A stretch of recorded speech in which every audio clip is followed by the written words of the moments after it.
The most neglected, yet one of the most important aspects of being able to operate a waste oil heater in an efficient manner is, what shape is my supply tank in? You're putting waste oil inside of a closed vessel, which means you can't necessarily see inside of that vessel. Periodic maintenance on that tank is not a bad idea.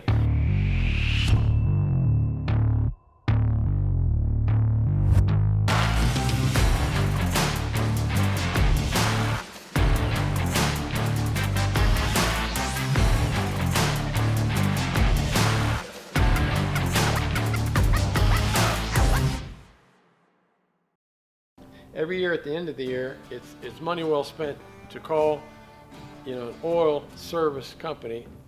In some cases, they don't even want to do it. All they want to do is sell you oil. But you can call an environmental company, and they'll come in and they'll vacuum out the sludge out of the bottom of that tank.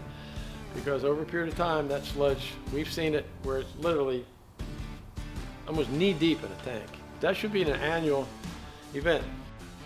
It's called decanting.